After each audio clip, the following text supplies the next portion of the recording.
Hello and welcome to The Print. I am Chitwan Vinayak and you are watching Pre-Truth. To begin with, let us talk about Delhi and a lesson in power play by CM Rekha Gupta.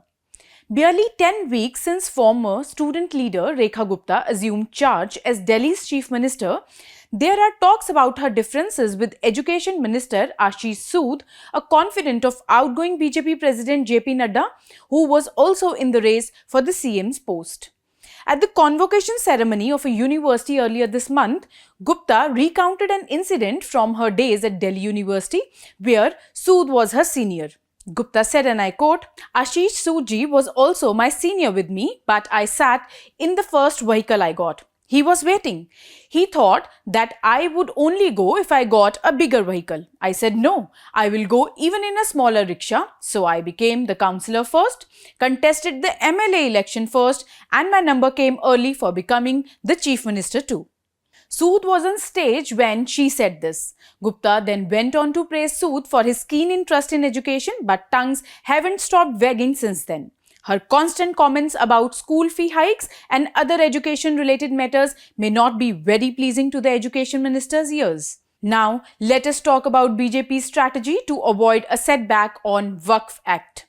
The Supreme Court's 8 April judgment giving the President 3 months to decide on bills referred by governors has come as a blow for the union government.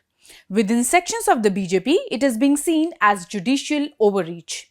With Chief Justice of India Sanjeev Khanna going to retire in 2 weeks and the SC hinting at the possibility of staying some provisions of the contentious Waqf Amendment Act, strategy makers of the government huddled together and devised a 3-pronged strategy to save it from another embarrassment, the print has learnt. According to sources in the BJP, the first was to convince the court to give it more time to file a response to its concerns so that the government could find a more convincing argument in support of the law.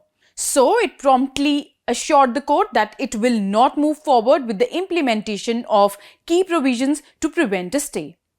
In another strategy, it is pushing some Muslim organizations, particularly the RSS-backed Muslim Rashtra Manch, to file petitions in support of the law to counter the hundreds of petitions that have been filed by those in opposition. Then, it was felt that the argument on the first day with Solicitor General Tushar Mehta presenting the government side was not strong enough to counter legal heavyweights Kapil Sibal and Abhishek Manu Singhvi on the other side. Therefore, the government is looking into fielding senior advocates from Mukul Rohtagi to Harish Salve to bolster its sides during arguments in the coming days. Before the hearings, Minority Affairs Minister Kiran Rijiju was in constant touch with senior lawyers of the government side and Union Home Minister Amit Shah, and the discussions on strategy took place in the evening of 16th April after first day of hearing and in the morning before the hearing at 2 p.m. on the second day. The government strategy worked, with the court allowing it time till 5th of May to file a reply, giving it breathing room to find a way out. It also delays the process ahead of CJI Khanna's retirement on 13th of May. There is concern in the BJP that if the law is struck down or diluted, it will be a loss of face for the government and the opposition will get an opportunity to celebrate. Moreover, this perceived victory of the Muslim community, the party believes, will be felt in Bihar, where assembly elections are due within 6 months. The impact will also be felt among BJP's Hindutva constituency. Next in the row, let's discuss about how the movie Jat is being seen as an opportunity by the politicians. In a bid to impress their supporters, Jat leaders in western Uttar Pradesh are in a race to arrange tickets for the 2025 Sunny Deol-starred Jat. With the main protagonist of the movie being a proud Jat, political leaders have an opportunity to milk this sentiment.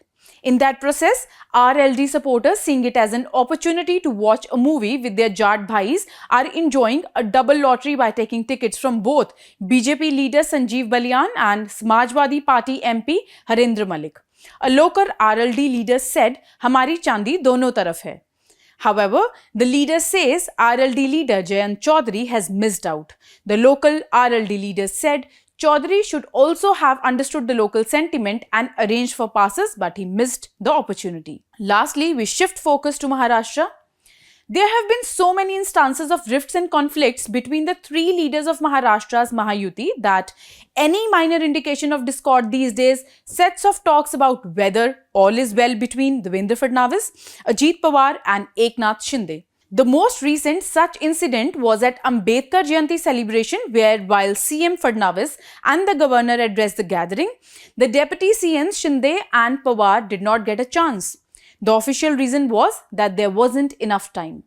But when reporters asked Pawar about it, he said that the two deputy CMs had decided to address every function moving forward, even if it's just for a couple of minutes.